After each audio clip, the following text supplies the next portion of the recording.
most movements that strength athletes focus on are sagittal. So just because you're like really strong in the squat, does that mean you're a strong organism? And a lot of times the limiting factor and able to lift more weight is literally just Going hard looks different depending on what you do. The question I try to ask is, what do you want your muscle to do? I promise muscle fibers are not made of fat or glucose. Did you get stronger, or did you just have more stuff in your system that allowed you to express the strength? This strength stuff is cool, but when can I get some like injectable carnitine? the less you can take, the better, really. Like, you don't want to be taking things just to be able to, be a human. Like, I don't even I'm going to listen to everything he says. I just want to hear his voice. What'd you call it? The Slick Panther? It was called Smooth Panther. I did it on my YouTube channel a few years name. ago, but just guided mobility and stretching. That's all it was. I did like 20 or 30 videos, voiced it over. Did you have your shirt off for it? Or if you took your shirt off for it, dude, you would hit a massive demographic. That's his Especially with the TikTok. name Smooth Panther. I know. And then you see him, you're like, oh, that guy looks like chocolate. Nice. I should have just put Looks that on like smooth pants. Exactly. There. You don't even need to change the name. Yeah. That's not a You bad don't even idea. need to change the name. The perfect kind of chocolate, too, because the too dark of chocolate doesn't taste great. It's kind of bitter. Kind of like, this is milk chocolate. Oh, God. You got everything you need. For all the dark chocolate brothers, we love you too. Yeah. Don't trip. Don't trip. I was talking about like a bar, like a chocolate bar. Yeah. Yeah, of course you were. Yeah. Cacao. Right. I don't know what else you would have thought. Oh, man. Hey, this year coming up is going to be the year of the moon. The year of the moon. And so let's start the podcast with giving some credit to the moon. The sun gets all the credit all the time, and no one's ever talking about the moon. And isn't the moon reflecting some of the light of the sun? Not just that, the moon is our circadian rhythm. So it's tough to say that we actually have day and night in the brain. It's more of like continual responses to photon exchanges with light. And it's really that our circadian rhythm, or like your less loosely attached term sleep-wake cycle, slightly different, slightly similar depending on how educated you are, is predicated on when you made contact with the moon and melatonin was secreted. So if you think about jet lag, you get jet lag because you missed the moon. And if the sun was, that much more potent, it would just be ameliorated when you got in the sun when you landed. But we all know that's not true. So the photon exchange with the moonlight is actually what's going to trigger your own body to secrete melatonin.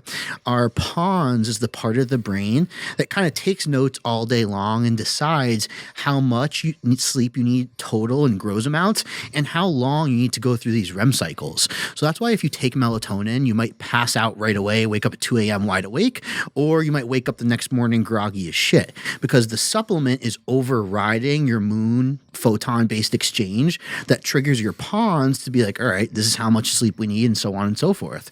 So the amount of melatonin you secrete every night endogenously is totally different. And how do you go about just getting moon exposure? Obviously, just go outside and kind of look at it, but do you have to, like with the sun exposure, you're trying to get like more of it on the surface area of your skin? Do you need to be like shirtless outside when it's freezing out? Or So luckily, how far we gotta take this? Photons traverse skin, they traverse bone, they traverse clothes even. So that's why you can wear like those UV covering sleeves, but still get a little bit of sunburn and that type of stuff. So as long as you get exposure, as little as 90 seconds has been shown to trigger a response. But what I tell people is just pair it with something mindful.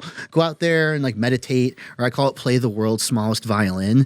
You rub your thumbnail against your index finger and try to feel the ridges, something very, very fine to distract your brain electrically from all the other bullshit you have going on. Do that in the moon and then go to bed. All right. So what's this year of the moon thing though? What were you guys talking about? I was just kidding, just because people talk so much about the sunlight. And so we're just trying to give credit to the moon. That's all. Give credit where credit's due. Yep, start a new trend. Do you think people are underestimating how much light or lights like this affect them during the evening? How do you guys pay attention to that for yourselves at all? Do you dim lights in your home prior to sleep, et cetera, or not really? I know I do, because Jake's the same way. We work a lot on the computer, so it's definitely a factor you have to be aware of. But if you're a construction worker out in the field all day, you probably don't need to worry about it quite as much. Okay. So you guys are writing a book together, right? And that's a nootropic book, or is that a different No, book? the nootropic's Hazel Alone, and that's coming out Soon. Yeah, but by the end of April, it should be done. I'm sorry. I'm trying to enjoy my delicious steak shake real quick. Steak shake commercial. Yeah. Withinyourbrand.com. Everything you need, nothing you don't.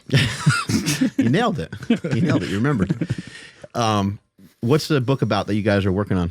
So it's mostly about going to be strength training. It's going to be pretty much front to cover, like, you know, the basics of everything you need to know, how to build your own program, how to assess yourself, how to know what you need. And, you know, Andy's covering stuff from the biological aspect. I'm kind of putting in, you know, how to take these things and make them applicable. And then Joe's giving the, hey, this is how you actually do it.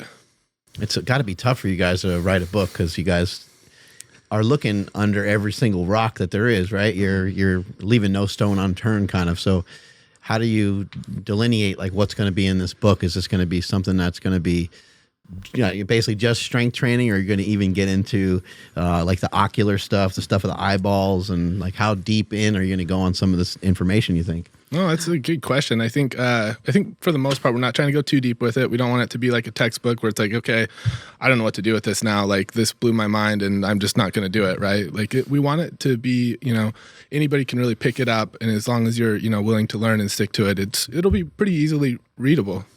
Yeah, so I fly a lot, and the idea came to me. I was like, you know, I was just like thinking, wow, strength training's come so far in the last couple of years. Like, people are doing significantly more advanced stuff than they were doing even when I was in college. And I was thinking, you know, we had 5-3-1 was game changing for the fitness. Mark Ripto's starting strength was game changing. It's like the books that, right? It's the books you think of when someone's like, hey, I'm a total dingus. I want to squat. What do I do? They're like, oh, go buy starting strength. And it's not the worst place to start by any means. And as I was sitting there on the plane thinking, I'm like, wow, it's actually been quite a bit of time since like there's been an update to the strength amalgam in the world. So I was like, you know, I think Joe, Jake, and I are great people to be able to do that. I think combining forces and everyone taking their own specialty is a great way to do it. So our goal is that your average person or your advanced person can pick it up and learn something new and understand what it means to be strong. Like, we're not going to make it just about powerlifting or anything like that, although that's an easy introduction to strength that most people traverse like as an avenue. But it's really talking to people about, like, you know, when you think of strength, like, what do you guys think of strength? You know, like, what image comes to mind when we ask you, what is strength? It's such a hard thing to define. You know, years ago, I thought it was just kind of like lifting. But I also did recognize like there's strength in other sports and obviously things like gymnastics, but there's strength all around in so many different areas. Takes a certain amount of strength to run fast, takes a certain amount of strength to jump.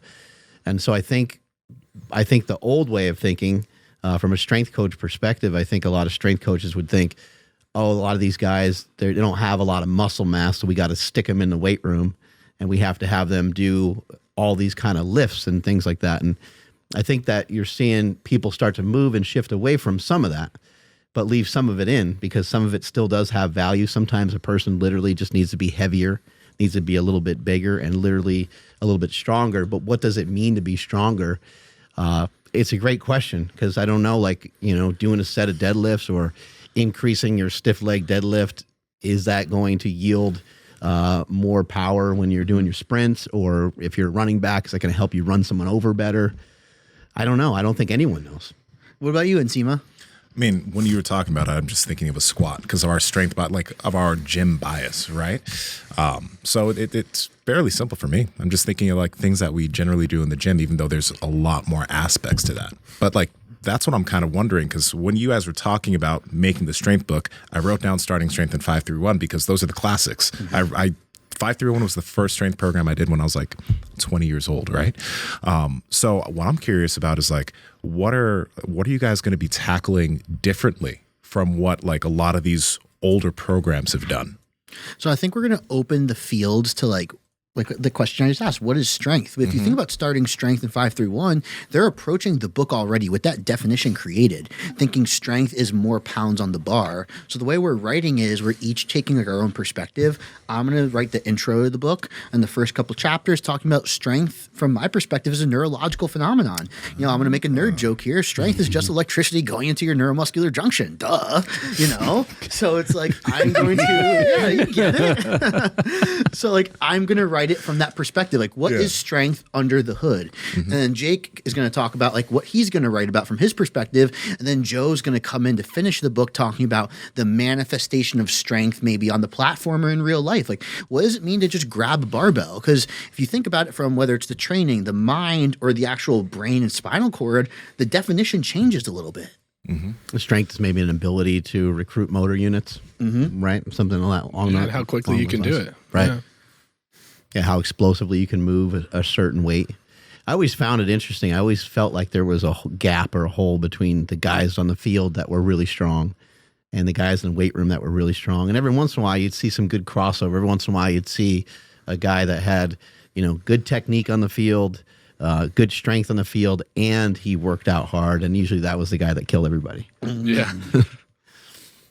What I'm curious about too is like when it comes to, I guess, how you guys are handling this book from the neurological perspective, I don't think it was talked about in 531 much.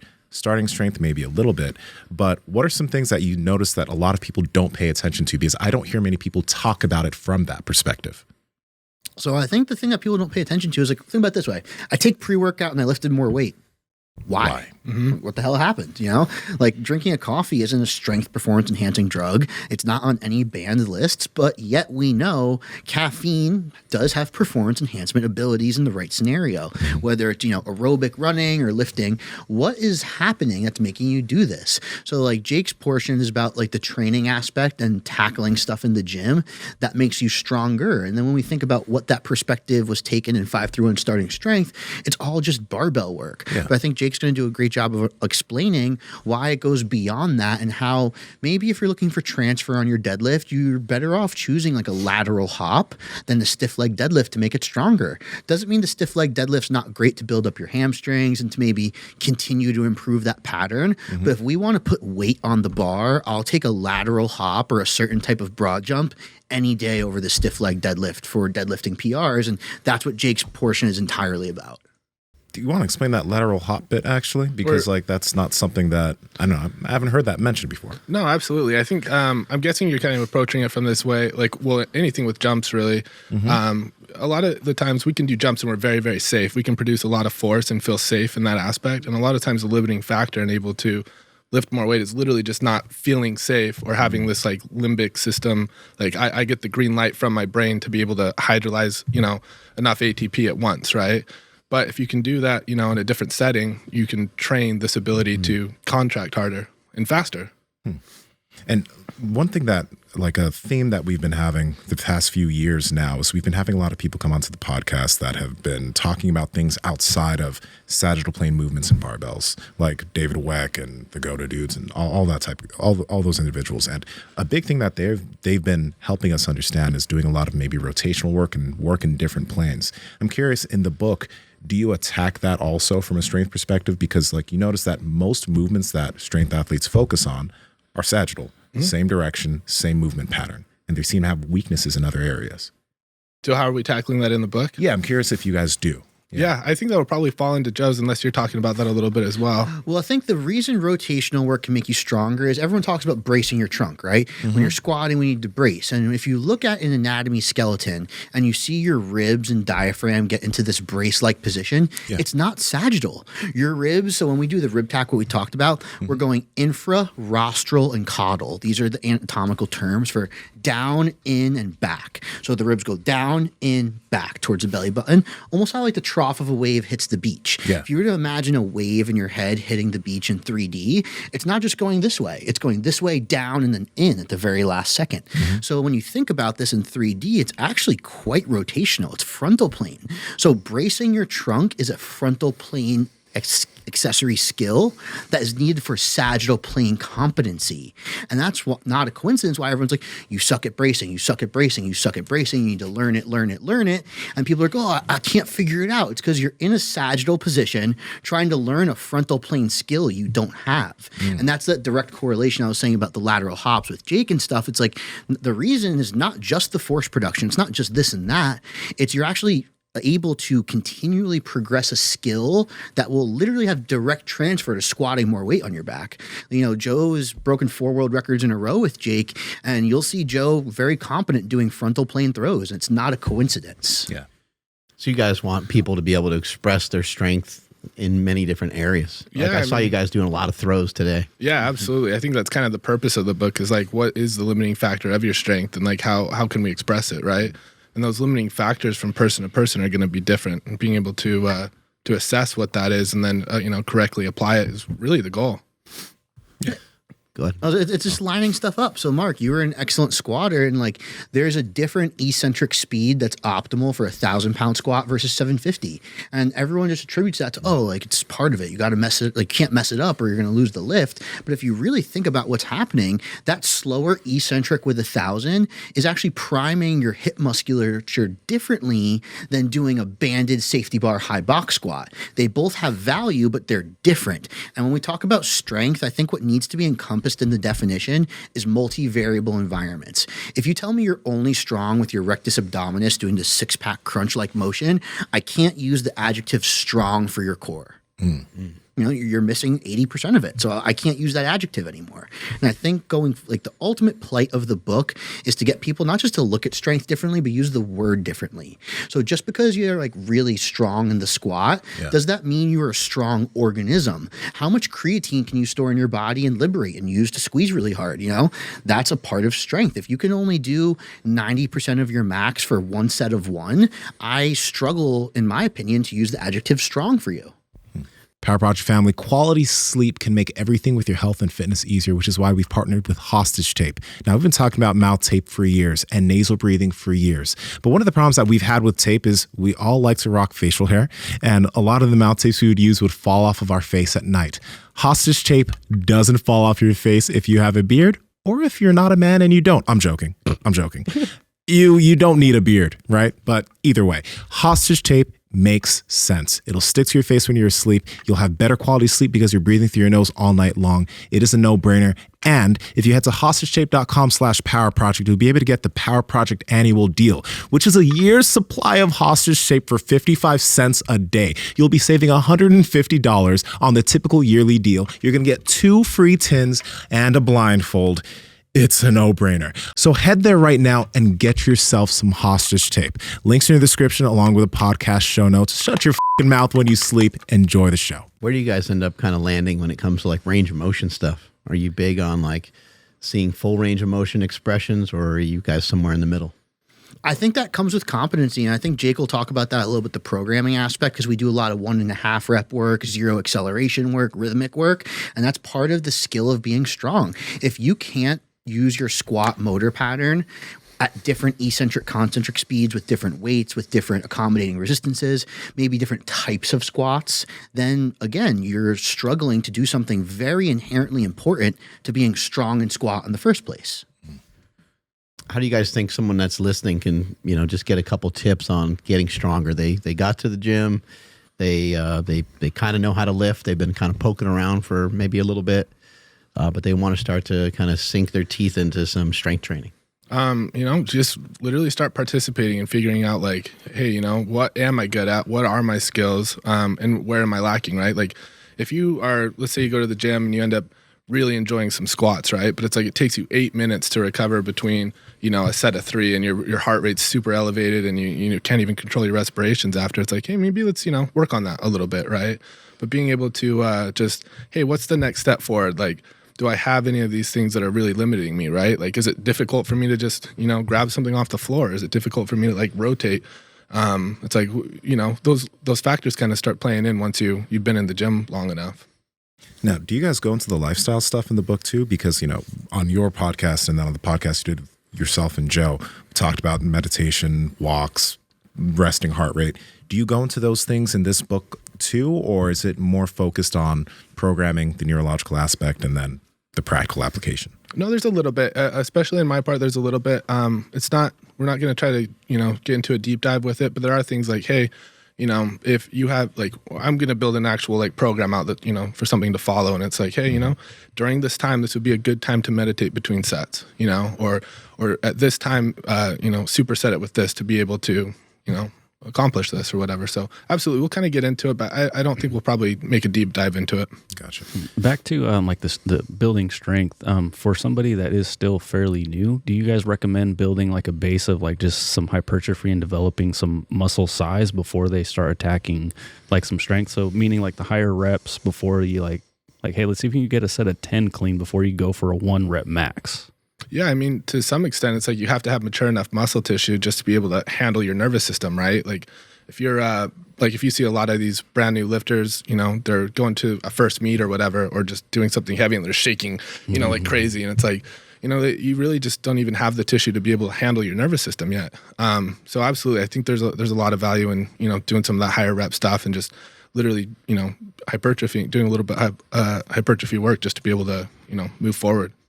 I would even go as far as saying, like, is that hypertrophy work for the novice? Because novices get all the results from everything. So it's more so, and this is part of the plight we have for the book as well, you need to have enough skill to do a 1 rep max. Like, just because you put a ton of weight on the bar and did 1 rep and called it like the heaviest you can lift, that might not be your 1 rep max. I can probably give you 2 Qs and alpha GPC and you hit a 10-pound PR. Then in that case, it wasn't your 1 rep max. So it's more like, have you even done enough stuff to earn the right to attempt a 1 rep max for real? Yeah. Like with the rotation work, with the rep work, you know, if we do a set of 10 and 6 out of the 10 reps look different, you didn't really do a set of 10 with that motor pattern. You did 4 reps with whatever dog shit you have attempted, and then you did 6 decent reps. So in reality, neurologically, the brain has 2 motor patterns that just did that set of 10. So that's why all of a sudden when you do, like, you know, kind of dog your accessories, kind of dog all your introductory work, and then suddenly get to your strength and peaking phases, and today's squat felt so different than last week, I don't know why. It's like, well, I can tell you now why.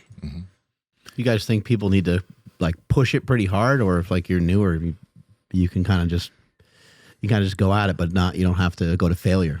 I think pushing it hard can come in many different ways, right? It's like you can push it hard just by, you know, doing some zero acceleration or like some, you know, there's so many ways to push it hard. You know, absolutely. Yeah. Just kind of depends on what you want to define that as. Yeah, I think we're both guys that agree on like sending it all the time, but you have to, you know, kind of the intensity scales we've used with our athletes as like, you know, we've worked together, mentored and stuff, is like, you want to go hard all the time on everything you do, but that going hard looks different depending on what you do. Yeah. If you're hitting a 1 rep max, yeah, maybe like you're snorting and like, you know, that makes sense for that behavior strategy, but that doesn't mean I want you to apply less effort to your respiration drills. That doesn't mean I want you to apply less effort to like your rotational slams. And it's a different behavior strategy you're selecting. I want you to use a 10 out of 10 level of focus, but now that 10 out of 10 focus for a breathing drill means mindfulness. You know what I mean? But I still want that 10 out of 10 recruitment. Yep. Like even Joe, for example, it's like he's 100% all the time, 100%, you know, focus on everything, always going hard on something, but he's not squatting over 800 pounds, you know, year round. He's squatting that like once maybe before a meet, right? It's like, but there's so many things for him to focus on that are absolutely he's just got to put his face to a grinder just to, you know, be able to PR at this point. And watching you guys, it seems like you guys aren't, and maybe for today and maybe yesterday, you guys just also maybe fucking around a bit, but doesn't seem like you do like a ton of sets, and I'm sure that changes, you know, from time to time. But I think that's like an interesting strategy, like, and it's also something I think that can be like refreshing to somebody to know, like, you don't have to necessarily do 8 sets of something. You don't have to do 5 sets of something. If you're new, like you did today, you gave me a prescription for some movement, and you're like, try to do that once a day for a minute. And I was like, how many sets? You're like, just 1. You know, so I mean, people can get a lot out of if they've never done it before, right? Well, it's like the quality. The example I just gave with that 10 reps, you know, like one of the things Jake and I have really kind of melded together for this book is he told me like a long time ago he used to have to do 10 sets of 10 to like, get his legs to grow. And we were talking about a long time ago when we started mentoring was like, what's that paradox? Like, how come I can grow now that I'm stronger with less volume? And I was like, well, realistically, Jake, let's look at what happened. You needed the first 4 sets to get some lack of oxygen, that oxygen debt to your rectus femoris. That's what you're really getting out of the end range of a leg press or a leg extension. It's shortening of the rectus femoris. So you took 4 sets to get into the oxygen debt realm that you needed to actually build muscle. The next 4 sets, let's say, actually built a little bit of muscle. And the final 2 sets were actually attaining a little bit of failure and really tearing those myofibrils. So in reality, you kind of did 3 different leg press protocols. You just called it a 10 by 10. So like one of my primary philosophies in coaching is the environment in which you exercise and cause stress is more important than the exercise and stress prescription itself. So if you want a hypertrophy, I'd rather you do a third of the volume, but be truly low on oxygen and be in a hypoxic state, in a high respiration, high ventilatory state, and do a third of the volume, then do all the volume with a ton of rest and 4 different mini little sets within the bigger picture of the exercise. Yeah, and at that point, it's like you got the same amount of contractions under hypoxia, which was kind of the thing that counts. So does it make sense the way that Jay Cutler used to train back in the day? You know, before he would do his squats, he would do like 60 to 90 reps or so of leg extensions. So it sounds like he was maybe priming himself for the squats, getting himself warmed up, but maybe going into the squat with a little bit of like oxygen debt. 100%. I mean, Jay can talk about what causes hypertrophy, but with Jay Cutler specifically, everyone, knows he has a massive chest. And what's the one thing he never, ever, ever does in chest work? Lock out his elbows. And people are always like, because you said the range of motion, like, oh, it's bullshit. We need full range of motion for motor recruitment. It's like, ask Jay Cutler. Like, it's funny, even me saying I'm the science guy, go ahead and ask Jay, and he'll tell you why you don't need to lock out your elbows to grow your pecs, because that's going to get you the full shortening contraction. Anything more than that is actually going to allow you to respirate, get more oxygen through without any more shortening of the pecs. And then you just took a little bit of a break, and then you come down and you start a whole nother rep, People are doing full range are cheating. Exactly. Not cheating, but it's like now a different protocol. Yeah. Really cheating and resting. So like, think about, everyone loves to show like these top sets and like Widowmaker and death sets on Instagram, and they'll do a rep and then sit there like, and then just do one more rep. Throw that shit out the window. It is useless. Yes, it's useful for grit. Yes, it's useful for toughness. Yes, it's useful for a couple of small variables. But realistically, in my opinion, you're doing it for the gram, because you stopped building the hypoxic muscle tissue you wanted to change 2 reps ago. Those extra 2 reps where you were breathing heavy and dying, sure, they have sport, athlete, individual value, but you can't tell me that you're building more muscle. Okay, so can you guys explain this? Like, what makes an effective set for hypertrophy for any given movement? Really contracting under hypoxia, right? It's like you want to be able to drain as much oxygen in that tissue, and the more that you can literally just contract in that super hypoxic state, the more reps that really count, like towards hypertrophy. I think like that. I really think that's like the most succinct way to describe it. Give us an example of how you get there. Yeah. Well, man, there's like what Jay did, right? It's like he just did like 90. I don't know his exact protocol or whatever. But You do like 5 sets of 10 or something like that, or 15 or something like that. Yeah. Yeah. It's like, I mean, do that, like contract super hard, do like a zero acceleration version of it, like superset it, right? You don't ever really have a chance to really fully recover, and you can get there really quick. You can do like these zero acceleration where it's like really slow concentric eccentrics. You're going to get hypoxic really quick. And what does, like, for someone who's newer and they don't know what this feels like, what does that feel like? Just, get onto anything and go, and you'll feel it. Like, just don't stop until you feel something. You'll feel it. It's like that lactase hits, and you'll know exactly what that feels like, right? Yeah. You can get on any machine and do it super safely, and like do your triceps, do something that feels really safe, and you'll know exactly what that feels like. So like a tricep push down or something like that. You can just get on there, load up some decent weight, get yourself pretty fatigued, and maybe do like a drop set or something like that. Absolutely, yeah. Just keep those rest times relatively short, and really the more you're getting in that hypoxic state, the better. So this is actually interesting. I'm curious of your thoughts about this, because a lot of lifters that are specifically like on the natural bodybuilding side of things, they're like big on increasing volume, and you need to be able to move more volume over time. And part of the like a strategy they utilize for that is like, okay, you do a set, you take a minute rest so that you can get more volume in. Like, the goal is always getting more volume in versus getting in these type of intense sets in that cause a lot of fatigue, right? Because with these types of sets you're talking about, they'll cause so much fatigue that your next set you will inevitably be, you'll be way more fatigued. So maybe you might not be able to move as much load, etc. Exactly. But what you're talking about here is having a more intense set, which can ideally lead to better hypertrophy. Yeah, it's just kind of like that 10 by 10 example Andy was just talking about. It's like really the first like 4 sets didn't really even count that much, right? It's like it didn't really do anything that we wanted it to do. So get there quicker. The question I try to ask is, what do you want your muscle to do? right? So let's say, and the best way to learn about this is actually looking at how growth hormone intervenes with myofibrils. Dr. Andy Galpin's done a lot of great research in this world, and a lot of other researchers have as well. And what we learned is when growth hormone is present while you exercise, you favor myosin heavy chains, which is really cool. What that means to the layman and what that relates to what I was saying about your environment mattering so much.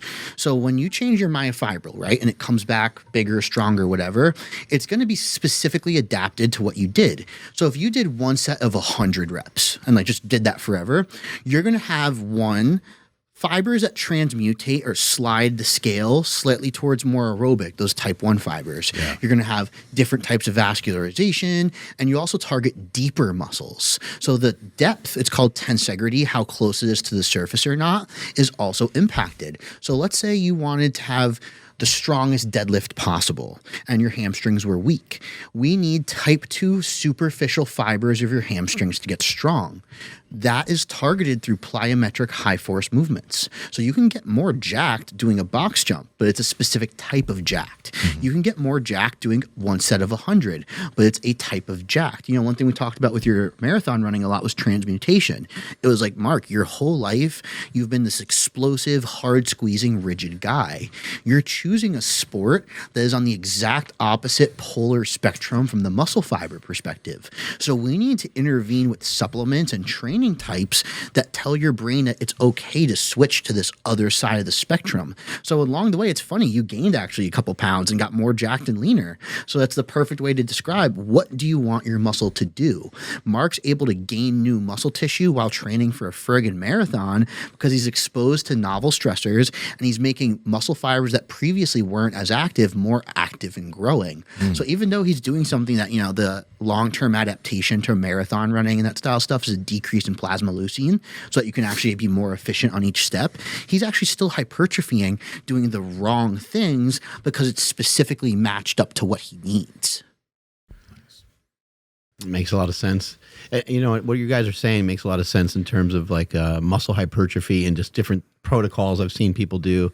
I remember Stan Efferding was he was kind of warming up for a leg press, and he just did a couple sets, and then he went over to the leg extension, and he did 2 really hard sets of leg extension, and then finished back with the leg press again, and just went kind of nuts on the leg press. Just went all in, and it's describing exactly what you guys are describing. And Stan famously did 10 sets of 10 twice a day with Flex, but Flex Wheeler also kind of discovered that that was just like an annihilation, and maybe there wasn't a reason to have that much volume, that much work.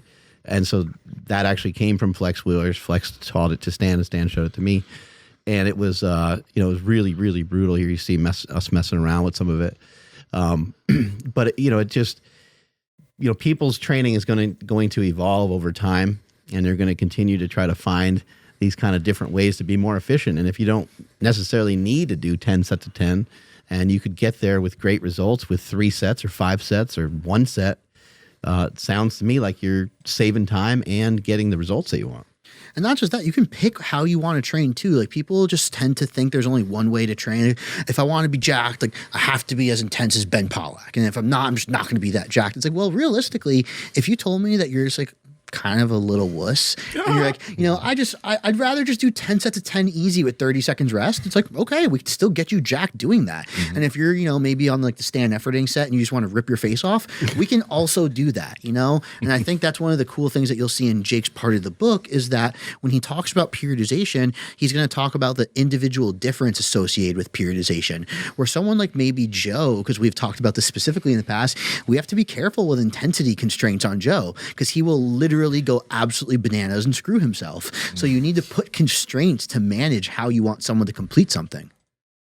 How will he screw himself? What will he do? You want specifics? Or? Yeah. But I think it's important for coaches, No, that's a great question. With Joe, it's he has a crazy amygdala is what we would call it. He's got he can get really intense really quick, and he can produce a whole bunch of catecholamines, and he can do a whole bunch of damage to himself with really, not needing any extra stimulus. So for a lot of the times with Joe, it's hey, we're not doing caffeine before.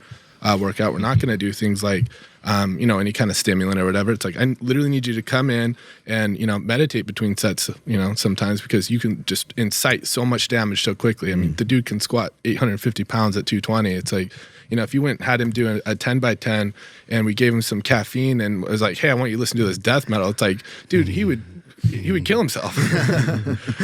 Be sore for way too long. Yeah, he'd probably be 10 pounds heavier just from edema after that, Do you guys get into the supplement side of things in this book? Because obviously we've talked about that, but does that happen? No? I don't think so, because I think that's going to be too many weird, our goal is to kind of redefine strength in a sense, and not redefine what you think about how you should train.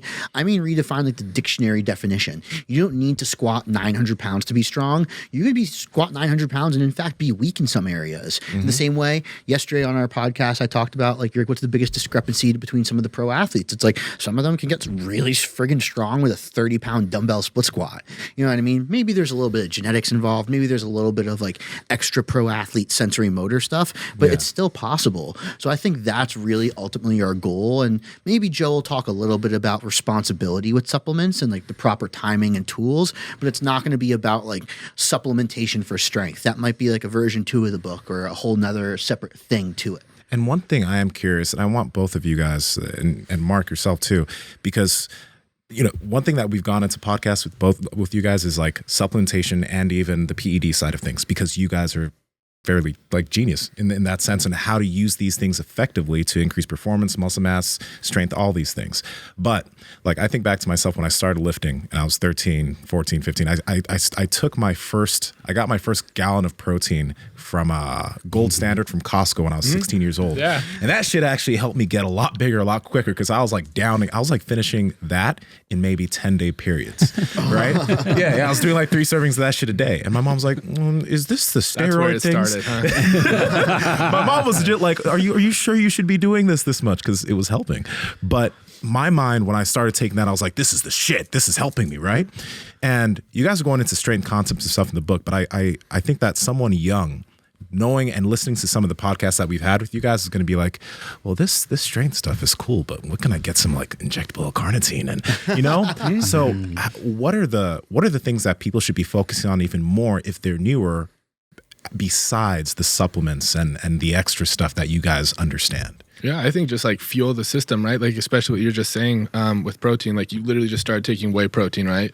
Nothing super special, but started, getting way bigger from it and whatever. It's cool. You just provide yourself with enough nitrogen to actually make, new tissue, right? And sometimes that's the missing link. It's make sure you're eating enough, make sure you got enough. It doesn't have, if you're a beginner starting with L-carnitine, it's really not necessary, right? It's there's so many things you need to work on your own. But really just start by making sure you get enough protein is a great way to go. I think it's impossible to divorce from the vague sexiness associated with supplements. Yeah. It's I'm going to pop this shit. I'm going to go deadlift. I'm going to do this. You know what I mean? So I think the plight I would have is the synergy concept. So kind of what Jake was saying about if you want to build muscle, you need to have enough nitrogen to do so. I promise muscle fibers are not made of fat or glucose. So it's where are you going to get it to build new muscle? But let's say, because one of the protocols me and Jake did today is 20 sets of 1 on deadlift and med ball throw. You pair them back and forth, take a good amount of rest in between to reoxygenate, and you do that. Well, it's let's say that's the type of jacked you need to get. It's I'm just not explosive. I need to get a jacked explosive. Well, the supplement for that is actually creatine, So you should probably sip on some creatine while you do your med ball throws so you could maintain your high levels of force through more throws. Because the reason I think a lot of people get pent up in volume too early on is because obviously you need a criterion amount of volume in anything to grow. But the problem that people experience is they think just doing the number of sets and reps is volume, but volume, kind of what we've talked about, is actually the quality and intent of what you did. So let's say you need to do, arbitrarily 15 med ball throws at 200 newtons, let's say, to be stronger, right? But let's say you did 12 med ball throws at 200, then the last couple, you were texting some girl and you wanted to go on a date, so you rushed them. So now the last 8 were 120 newtons, you did them under less oxygen than you needed, and you actually used up the extra creatine you had too fast, so you only got stronger from the initial 12, the last 8 were different. If you would have supplemented with creatine and maybe did a quick meditation or nasal breathing in your 45 seconds between throws, you maybe would have been able to do 25 and get stronger based on 25 med ball throws instead of 20 that you originally were going to do. It's well said. Pat Project family, how's it going? Now, we talk about meat a lot on this podcast, which is why we've partnered with Piedmontese and have for years now, because they have some of the best beef on the planet. All right, Piedmontese beef has cuts that are fattier in terms of their ribeyes, and they have also cuts that are leaner in terms of their flat irons, but you can get cuts for no matter what diet you're on. Andrew, how can they get their hands on it? Yeah, head over to Piedmontese.com. That's PIEDMONTESE.com. And at checkout, enter promo code POWER for 25% off your entire order. And if your order is $150 or more, you get free 2-day shipping. Links to them down in the description as well as the podcast show notes. What do you think the difference is between building strength versus building muscle? Because we talked a little bit about hypertrophy. What's the difference? What's the mechanism? How does someone just get stronger? I know sometimes we're talking about kind of like a beginner, but just in general, like what's the difference between strength training and like specifically trying to train for hypertrophy? I think the big difference is in what's happening. People think that like the end outcome of both are similar. Strength is literally a behavioral manifestation, whereas hypertrophy is just a new part of you. All you're doing is storing more glycogen in your muscle cells. People measure hypertrophy in size. We call it cross-sectional area, so like the roundness. When in reality, that has nothing to do with how strong you are. You're literally just storing more stuff in a muscle cell so it's bigger. Whereas strength is a momentary expression. Like Joe's probably the best squatter pound for pound on the planet, but I promise if we pulled him out here right now, he's not going to squat at 50. So it's a behavioral expression. You're still hypertrophying when you get stronger, but it's very little. So it's in micrograms that the myofibrils are making new stuff to attach to the protein fibers. So you're still hypertrophying in both aspects, but you're just not seeing it because you're looking to get bigger, increase cross-sectional area, which happens, and this is why Jake was talking about the hypoxic stuff. The best way to increase cross-sectional area is to do it in a hypoxic state. Glycogen is the largest molecule we can hold in a muscle cell. So if you want to make your muscle cell bigger, are you going to do it through grams of glycogen or micrograms of protein filaments? You want to get jacked fast, you're obviously going to pick the grams. It's way bigger, you know, but it doesn't mean that the strength isn't happening. And then getting stronger doesn't mean that you're not hypertrophying. So I think the biggest mistake our industry ever made was thinking that you had to choose one or thinking that they're at all similar. That's like saying like, do you want carbs or fats? It's like, well, dude, I need fucking both. What's wrong with you? Yeah. You know what I mean? It's the same concept. And let me ask this too. When it comes to getting stronger, one thing that you see a lot are like individuals that eat way too much because they believe that if they just Mass moves mass. Mass moves mass, right? But it gets to an unhealthy place. Like you, yourself, and Joe, you guys are jacked. And I know you're like right now, you're not focused on even like doing a crazy amount of stuff in the gym, but you're still in very good shape. So what are you like, how do you guys handle the nutrition side of things not to get fat to be able to be strong? Like especially like when we're in this state, like this off season. Well, I mean, you just kind of always are fueling the system, right? It's like if I'm doing X amount of work, I need this much, like calories or whatever to be able to fuel it. But yeah, I guess like whatever you're doing, it's like if you have a creatine day versus long, like kind of more substrate day, like those are going to have very different fuel demands, right? It's like one's very alactic, that one's maybe you need a little bit more fats on one day, and one day you need a little bit more carbohydrates. Yeah, but it's always based on like what you're doing, I think. Actually, let me ask you this then. Right now you're lean, right? Do you think that you could be a better strength athlete if you were 30 pounds bigger with an extra 15 pounds of fat and 15 pounds of muscle? Like, would I be able to lift more weight? Yeah, probably, right? Like just by having the actual, like assuming that some of that's going to be, cross-sectional, some of that's going to be like actual new myofibril density, right? Yeah. And then some of it's going to be fat. I mean, I'm just going to probably be in better leverages for a squat, better leverages for a bench and whatnot. But that doesn't necessarily mean I'm going to be able to force more electricity into like these neuromuscular junctions too, right? Yeah. And do you guys think that there's maybe an upper level of body fat that would be, this is maybe as high as you'd want to be as a strength athlete? Because some athletes, you'll see some strength athletes who are, they look very fat. And you wonder, could you be leaner and still perform at a higher level? Could being leaner help your performance out? What do you guys think? You go. Oh yeah, I was gonna say, like, I think to a certain point, like especially with these like super heavies, their motor cortexes are just so developed for this pattern now, right? That if they dropped a whole bunch of body fat, it's like technically you could, still have the very same amount of electricity coming in, the same amount of, actual contractile force, but because those leverages are different, I think we just kind of mess up with your motor cortex. Yeah, I think the problem is it's like, well, strength of what? And this is like the point we keep coming back to. So earlier, Mark was asking about like TRT. Like, what's the deal with TRT? Like, how much can you really take and still call it? And I always phrase the question, well, what are you replacing? You know, are you sedentary? So you kind of ask, like, how do we maintain our hypertrophy? Because we're both saying how busy our lives are right now with business. The funniest answer is like, because I'm stressed as fuck, dude. Like, I'm not going to have hypertrophy disappear, even though I'm only training 4 days a week, less intense, because I'm still forcing my body to make forward adaptations. I just have less to give in the gym, but that's still getting done. So my body's not going to move backwards. So like, let's say you were worried about your biggest squat ever.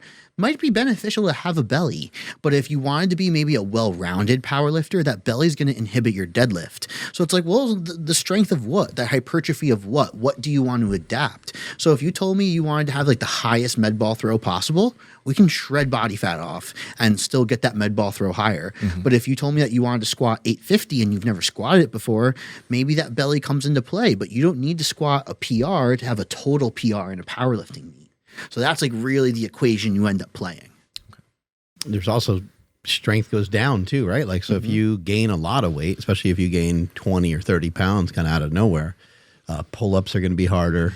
Body weight stuff's going to be harder. If you're playing a sport, it's going to feel way different. If you gain even 5 or 10 pounds, it might feel way different. 100%. You know, it's like we talked a lot about like resting heart rate and health and how that impacts strength. If you are too out of shape to do 4 sets of 10 reps with 30 seconds rest on a light machine accessory, you are not fit enough. You are too fat to hypertrophy. And it's not that the fat's the problem, because you don't have to be fat to be too unfit to make changes, but it's the same thing when we were saying volume in Nsima. If you just aren't in good enough shape to be in a creatine phosphate system for 8 sets of 3, guess who's only doing 6 sets of 3 to get stronger? Yeah. True.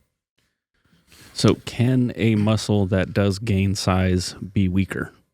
Yeah. It's just like weaker in what, right? Yeah, I know that, but that's what I'm saying. Cause me, like I don't train for strength, but I've gotten stronger. So like all my sets are typically above 12 or more. But, you know, in a caloric surplus, if I start gaining size, then I'm going to get stronger, even though I'm not training for strength. So what I'm really asking is, like, even though if somebody's not focused on strength, they're just trying to get jacked, won't they automatically then become stronger? Well, you'll make the adaptations of what you're doing, right? So if you're always doing like these sets of 12 or above, like you're making very specific adaptations to that protocol. So you're going to get better at it. I'm actually going to pose a question back to you, Andrew. Sure thing. Let's say you hit your 1 rep max on squat. Let's just say for easy math, it was 315. I know you're a lot stronger than that. I'll take it. Yeah. But let's just say it was 315. And then let's say, you know, we did another attempt and I gave you, let's make up a crazy scenario, like a bunch of testosterone suspension, a bunch of GPC, and you hit a 40-pound PR.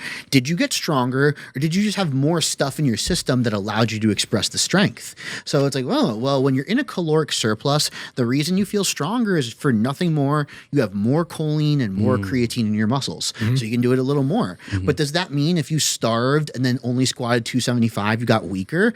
It's like, well, no, I wasn't able to express that strength. So you could certainly get less jacked and get stronger. You can certainly get more jacked and get weaker and everywhere else in between, because strength is that momentary expression. If I hooked you up to a car battery and you didn't die, you'd probably deadlift 1,000 pounds just because you had that much electricity coursing through you, but you're not strong enough to deadlift 1,000. I hooked you up to a car battery. Got it. I want to try all those experiments minus the car battery. How did you guys end up like meeting each other and getting together on some of these things? Actually, I talked to you about Andy on the podcast like last December or whatever, and then I think we just met through social media. Yeah, I think you reached out for the Tom Platz squat attempt to ask a couple questions, and we just like kind of hit it off. By the way, so Matt Wenning broke that record.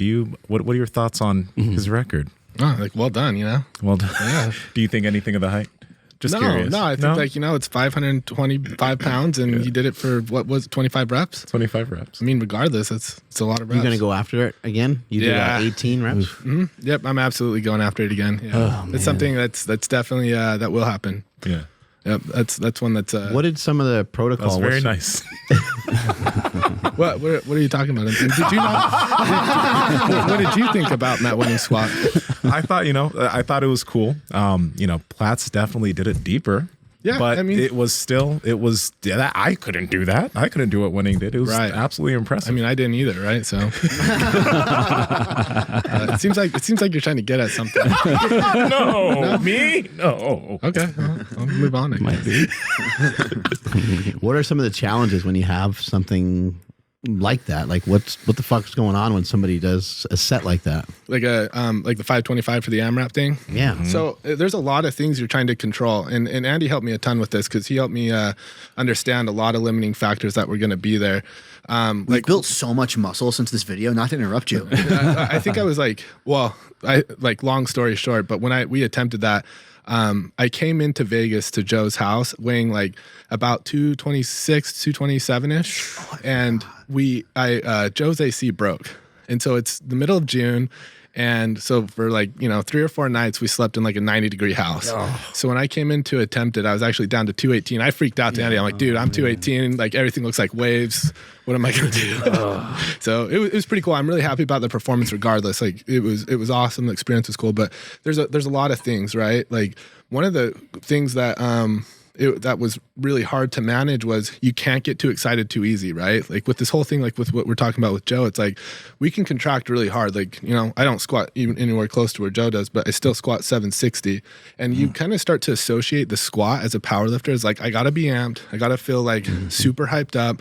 And bring up all the electricity I possibly can to make this attempt. But if you do that with something like, for this many reps, by the time you get to like rep 8, your hypoxia gets over, right? There's nothing left.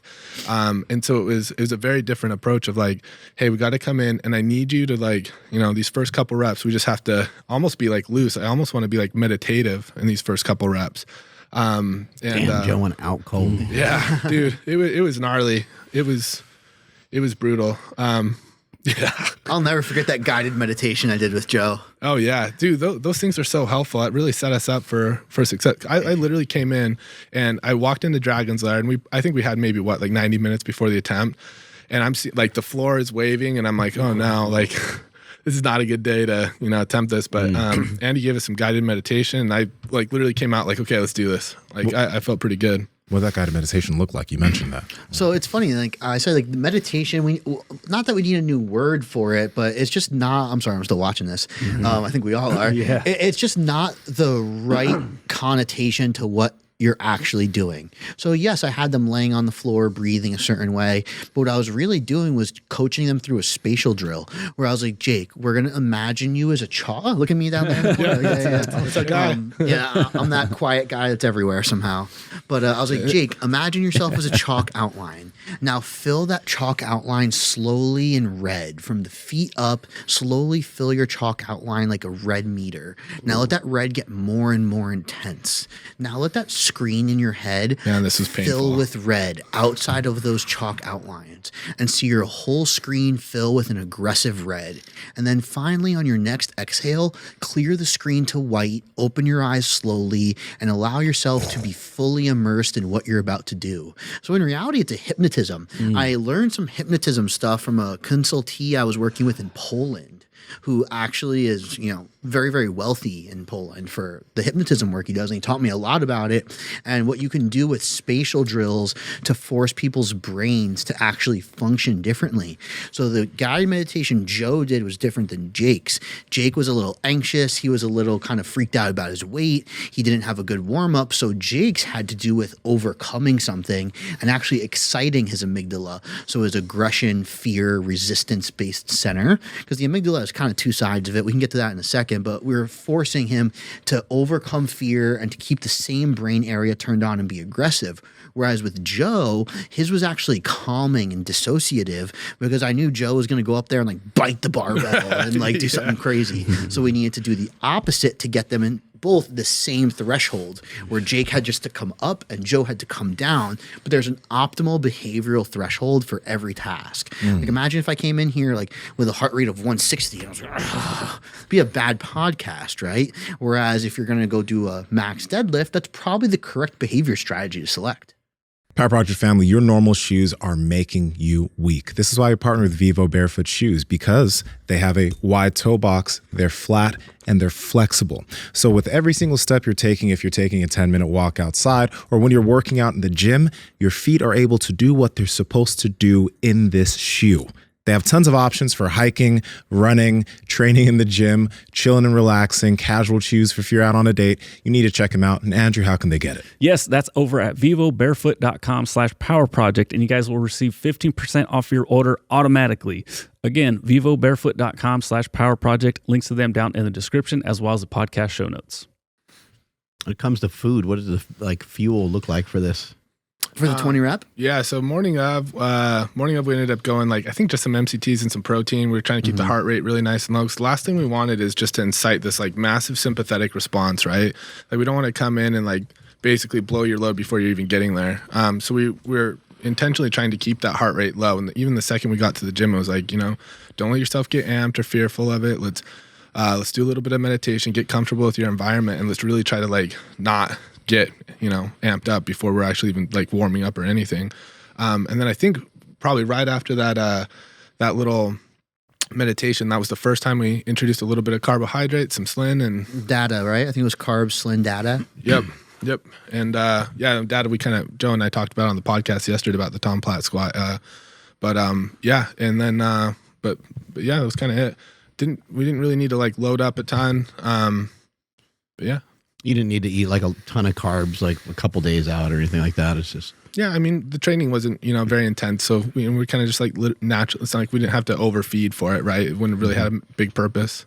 Well, and, there's actually contraindications to being overfed for a participation, like a 20 rep squat. Same with a marathon, right? If you're hyperfed, you have too much blood in your stomach, means you have less blood to working tissue. And furthermore, what you eat should be the direct fuel for what you're about to do. So we needed to eat an amount that was relative to the amount of degradation he was going to go through. It was one set of 20. Doing a set of 20 on squats properly is really more of a training adaptation than a nutritional one. If you're just too out of shape and can't do it, there's no amount of carbs and Slin and data on the planet that's going to make you do it. So it was more we need enough carbohydrates to actually fuel and foster performance. But in this case, going beyond it is going to be worse.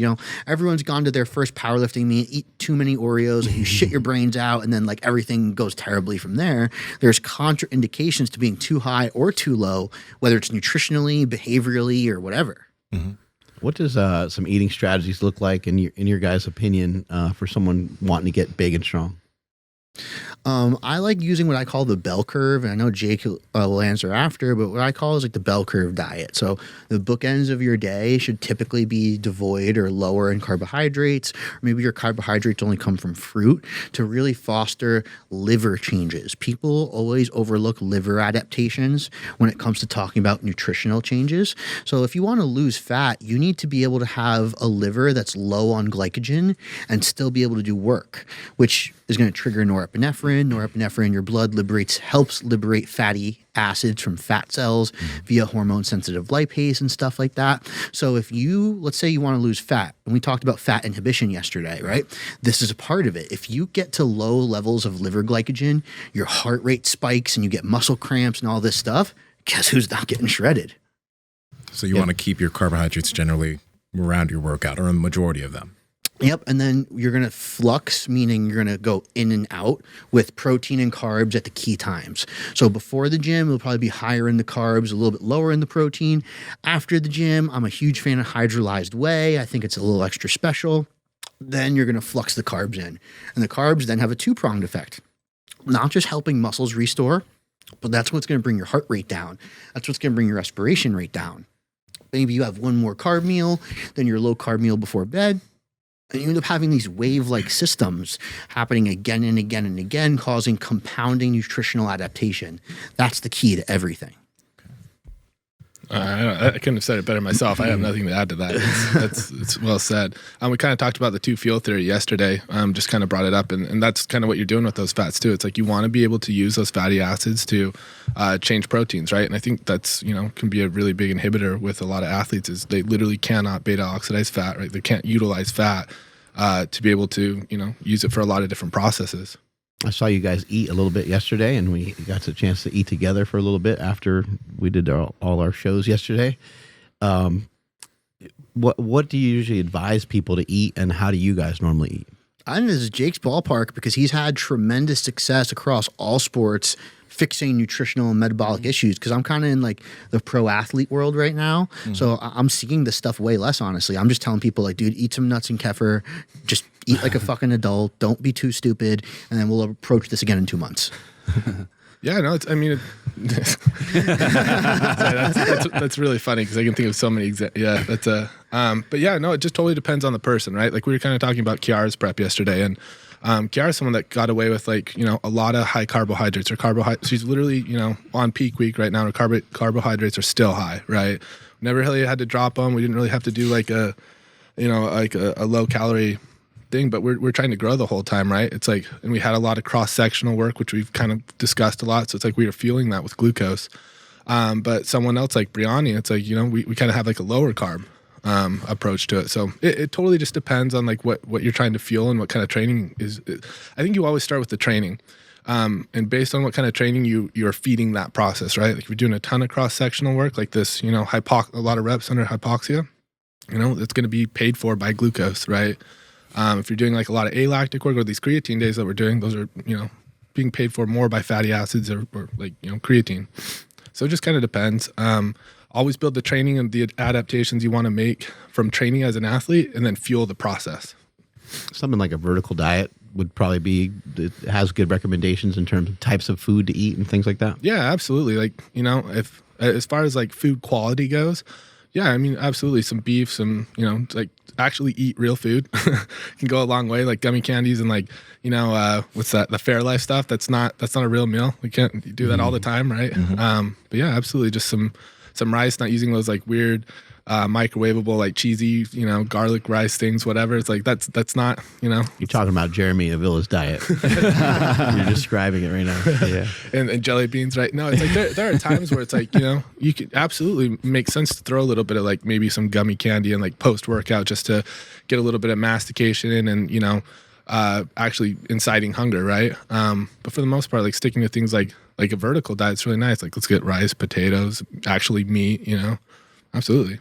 I'm kind of curious about this, and we can come back to nutrition, but I want to know, one thing that you hear purported a lot is, especially right now with a lot of people that are talking about hormones, is that for men, testosterone after 30, you're just going to go down by 1% each year, and it's just like a given. A lot of people say that as if it's fact. I'm just curious about like your thoughts on that idea, because, the amount of things that we can do through lifestyle, habits, exercise, I don't necessarily think that people like us, our test is just going to be going down 1% each year, TRT or not. So what are you guys' thoughts on that idea?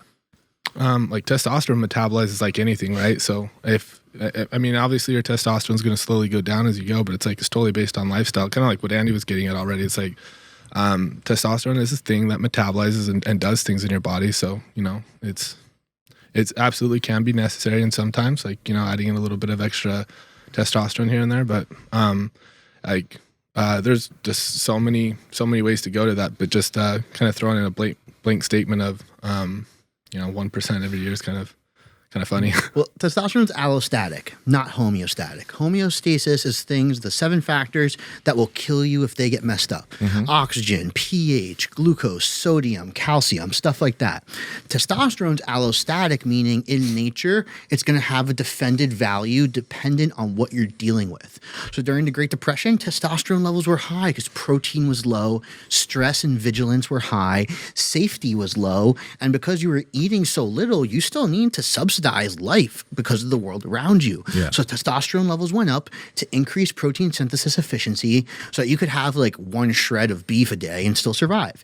You only need 50 milligrams of leucine to survive, period. You might not be able to get out of bed in the morning. A lot of shit might be wrong, but you only need 50 mgs of leucine. Think about how really little that is to survive. So when your testosterone levels are going down with age, because, one of the coaches on staff that I work with, he's in his 50s and his testosterone levels are in the 500s still.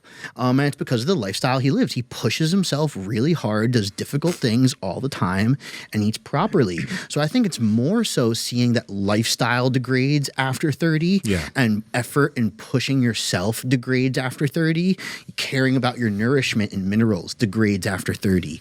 You do not need to be subjected to having low test and your dick not working at 26. Stop eating cauliflower pizzas, maybe like eat a piece of steak, go to the gym and push yourself hard a couple times, take some boron, and you'll get a boner. And kind of along that note, in terms of the boron got you, huh? The longevity side of things, Joe was mentioning yesterday that right now he feels like he's been getting newbie gains because of a lot of the adjustments that you guys have made. And one thing is that like a lot of athletes think that once they hit a certain point, it's just going to be downhill for their performance, for what they're able to do. So I'm curious from both of your sides, because you work with a lot of professional athletes and you work with a lot of athletes yourself. Do you think that athletes, into their 30s, that they can maintain good longevity and continue to performing at a high level?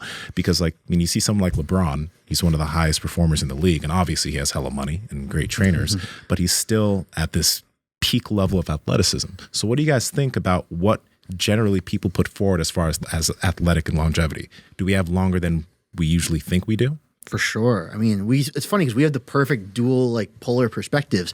Jake's worked with a lot of legends who are getting older now, who are getting great results. And what I see is it's just understanding that what worked for you when you're 24 is not going to work when you're 30. Maybe your performance went up or down, but you're just straight up not the same person from a genetic perspective, from a personality perspective, and from an exposure perspective. You've been doing this for 6 years. Why do you think you're going to get a novel response? If you swing a hammer at a nail and hit your thumb, are you going to re-swing the hammer and be like, probably won't happen again? Or are you just going to move your fucking thumb out of the way, right? Yeah. So it's understanding that just because I got these adaptations when I was 24, I still probably need to look at things differently now that I'm 30. And I think that's what ends up stopping people. They go back to this comforting place of, I remember I did this. It made me feel so good. Let's go back to that and be comfortable. But I just pretty much told you, your testosterone levels are degrading because you're so comfortable all the time.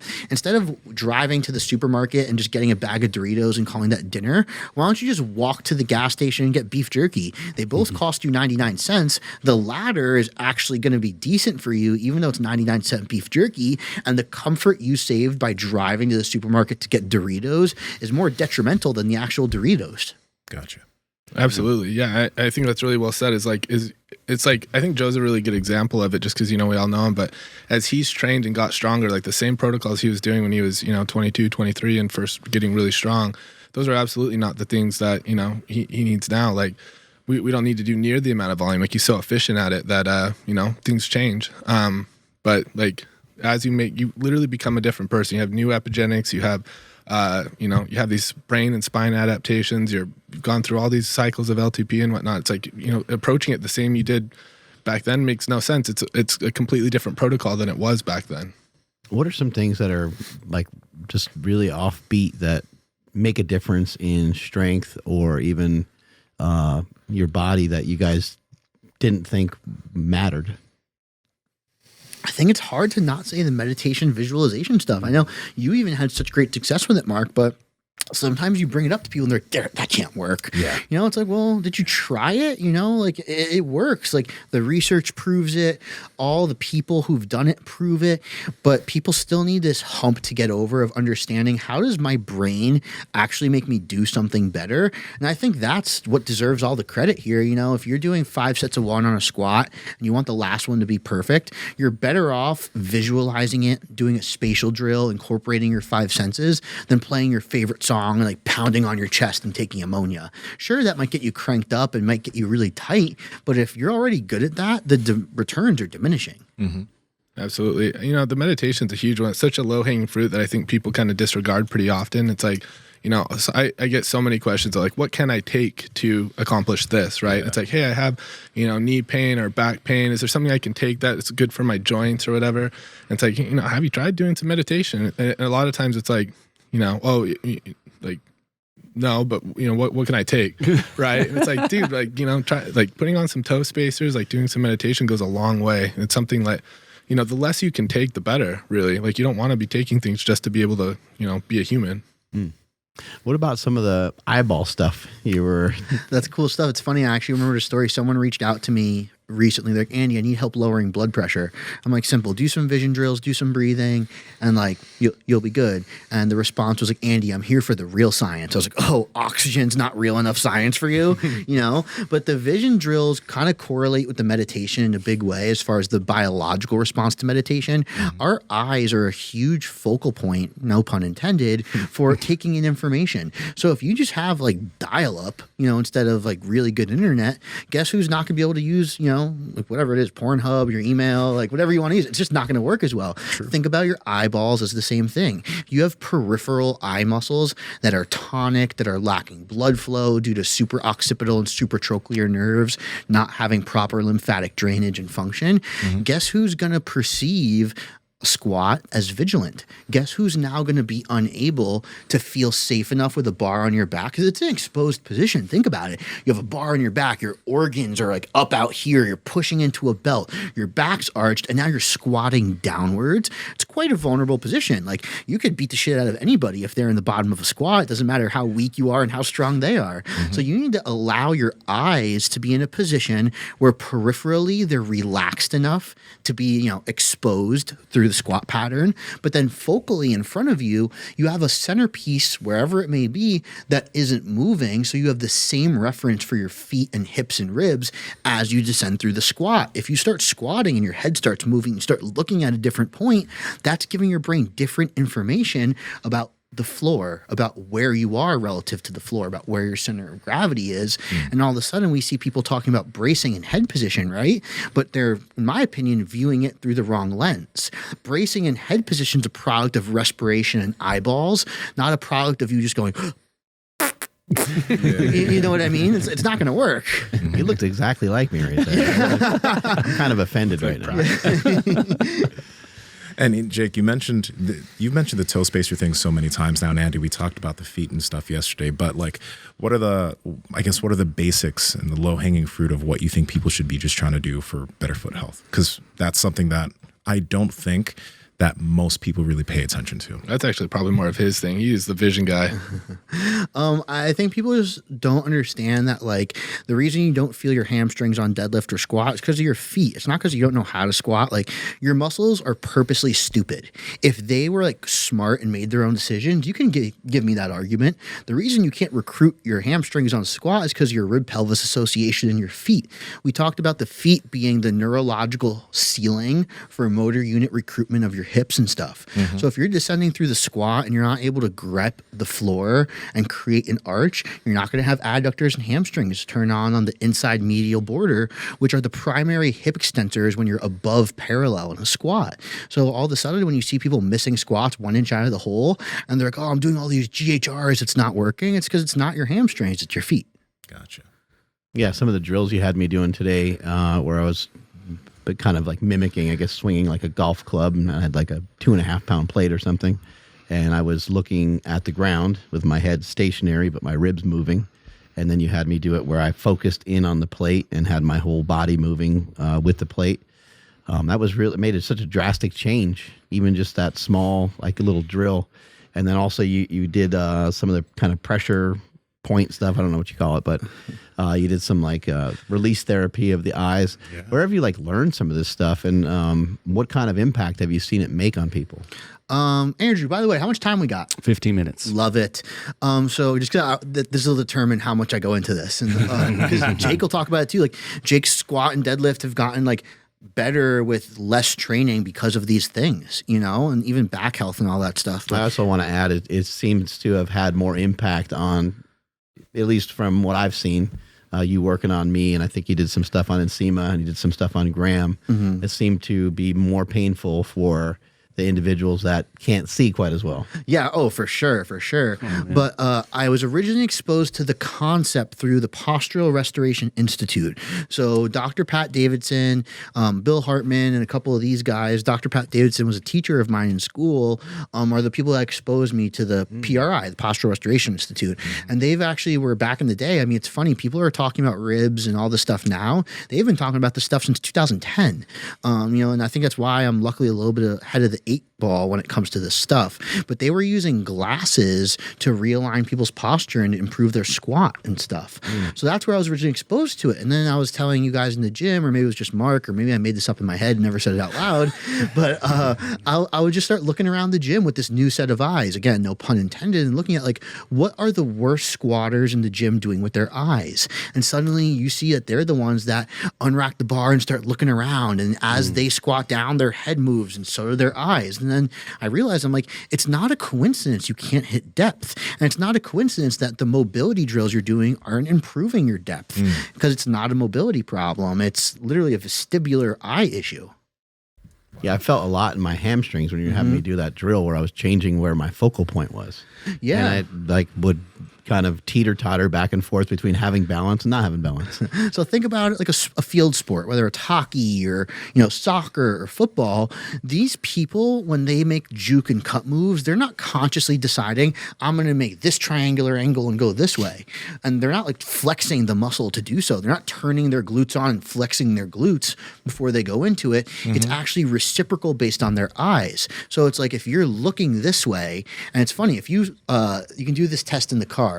Look where you want to drive and put your hand dead center in the middle. I promise your hand and the car will start going to where you look.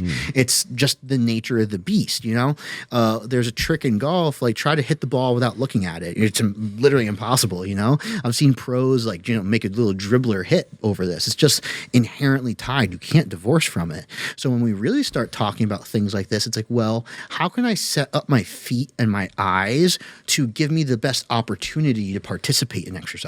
Let me ask you this.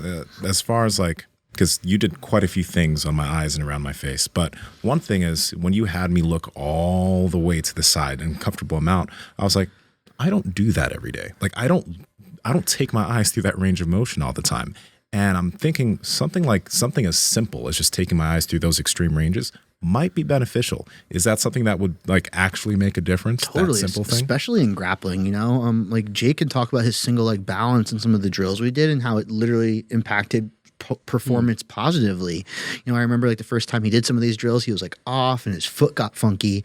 And all I did to make him better was cue his eyes and his feet. And magically everything else just kind of fell into place. So, in grappling, let's say you realize damn, whenever this guy shoots a high crotch to the left, I'm just late. I can't whizzer. It's too late. I feel like an idiot on the side. But if the guy shoots the same exact shot to my other leg, I see him transmit the shot and I see the footwork. That's not your defense. Your eyes aren't set up for that. You have a blind spot. So especially when you notice things like that, it's whenever I get into the hole, no matter what, my right hip just kind of hurts. And I stretch my adductor. It doesn't hurt any other time except when I'm in the hole with 405. It's because it's not a mobility issue. What you got over there, Andrew? Well, I want to know more about the eye stuff because I've basically worn glasses almost my entire life. But it's funny, when I do take them off, my peripheral vision's kind of on point. So when I used to play basketball, I was really good at passing, and because I don't know, I think having the glasses on forces me to be right here. But then when I take them off, I'm like, holy shit, I have so much space over here. And so I'm curious, maybe we can talk after the podcast some of those exercises for the eyes and stuff. But I did want to go back to a little bit about nutrition. The guys that I train with, whether it be jiu-jitsu or lifting, we all kind of have the same setup, family, and then we got to go to work, so we have to get in before anybody's even awake, get out, and then start the day. So we don't have time for a pre-workout meal. Can we kind of do the opposite and chase a workout with a post-workout meal and have some kind of similar benefits of a pre-workout meal, or is it already out the window and now we just need to look forward towards the end of the day? Jake's the catecholamine guy, so he should take it. At that point, what I would do is just, try to get something or just do an intra-shake, right? Try to fight off some of those glucocorticoids just by introducing some, carbohydrates and, I don't know, maybe a little bit of growth hormone. It's you can kind of fight that, so at least you're not, Oh, that'd be so good. Yeah. Just You're over, almost so casually, man. just over there at Waza, like, hold on, wait, I'll take this round off. Hold on. Absolutely. That'd be so good. Yeah, the intent though is like you do want to have some kind of, especially if you're doing this like kind of higher rep thing. It's like you want to be able to pay off the acute debts of hypoxia as you're going, right? And you can't do that without some kind of carbohydrates there. Even if like I'm not like overweight or anything, but I still have some body fat. Like my body won't just like adapt and start using some of that. I mean, it's to some point, but you're kind of just limiting yourself too, right? Like you want to be able to, you're just going to put yourself in a little bit bigger of a hole from there. It's like you want to be able to pay off those debts as you go, and you're still going to be able to use your own body fat while you're training too. It's not like we're ever just paying something completely with glucose. Okay. Your performance will be better, which should make everything else a little bit better. Yeah, absolutely. Could something like just like some Gatorade, be work well, or do you kind of recommend something different? I'm a big fan of those. What are they? HBCDs, the highly branched cyclic dextrins. Really low or really high molality. I can't remember. It's vice versa, but basically it's just going into your bloodstream. Really minimal impact on your gut. I think it's the best way to go. That's what I would recommend. Like Carbolin has a really good one. There's tons of them. It's like, I think even like waxing maize would probably be okay too. Stuff like that. Yeah. How about like just a shot of honey pre-workout? Yeah. Heck yeah. It's glucose. Absolutely. I think Andrew posed a really interesting question that I don't want to let go. If I just essentially starve, will my body just use body fat? And the answer is not necessarily. We talked on my podcast yesterday about fat inhibition. You hope that these things happen, but it's just like the same way, like when you take a flight at night, there's the guy with like the glow sticks and he's like telling you which way to go. You better fucking pray that your airline pilot knows where to go, but a little bit of guidance is nice. And I think that's why Mark's nutrition advice helps so many people with the protein leveraging, because you're taking away the bad option for metabolism. By leveraging protein and getting a little bit of fats in, even if it's just one handful of nuts and some amino acids, you're helping the pilot with those glow sticks at night make better decisions easier. So it's not that, and this is where genetics comes into play. Maybe my cortisol response is a little bit aversive to fat, when maybe yours, whatever, arbitrarily, might not be. Maybe when I have high levels of cortisol, it really messes with my insulin sensitivity and my ability to store fat in a negative way. Maybe when yours is high, it's not. And we could fix both of them. Let's say you're like, when I fast, I just get fatter. You should be able to get leaner fasting at times. And if you don't, that's key information on what's going wrong. Yeah, we're almost up on time. So if you guys want, I don't know, anything else? You got anything else? Nope. We're all good. I think we're all good. Thank you guys. Appreciate it. Andrew, take us on out of here, buddy. Yeah, damn, Thanks for breaking my pinning virginity today. Oh, he's going to announce it. Yeah. It was testosterone. Shut up! Injectable L-carnitine. It was the nectar that these guys talk about. It's L-carnitine and choline. Choline? Yeah. So legal in ain't all. nothing illegal about it. Yeah. There we go. Damn, but the seal has been broken though. My shoulder's still Why'd you fucking- guys laugh when I walked by you guys? That was perfect timing. You guys were both like so checking good. your shoulder. That's like, why. man. And then you just looked at it and Nsima, you're like, That was It was hilarious. so good. All right, cool. This is another amazing podcast. So drop those comments down below. Let us know what you guys found most interesting. There's going to be a ton of them. So just let us know. Hit that like button, subscribe. Follow the podcast at MB Power Project all over the place. My Instagram is at I am Andrew Z. Don't forget to stop by powerproject.live for everything podcast related. And Nsima, where you at? Discord's down below. Comment any questions you guys have. At Nsima Inyang on Instagram, YouTube, and at Nsima Inyang on TikTok and Twitter. Jake and Andy, where can people find you? GoSuperbrain@gmail.com. GoSuperbrain on Instagram. I'm a little bit hard to find, but not too hard to get in touch with. My assistant or someone else will certainly reach out to you in a prompt and timely manner if you do reach out. And the Nootropics book is coming out soon. Yep. Before I don't know when this will get posted, but by the end of April, it'll be up. Heck yeah. Can't wait, man. Yeah, then at JKB_43 and at Better Through Biology. You guys are collaborating on like some supplements and stuff like that as well, right? Absolutely. Yeah, Jake's the one leading it. I'm giving some consultation advice and helping him make his dreams real. But Jake's going to be the driving, changing, pioneering force in the supplement and training industry in the next couple of years.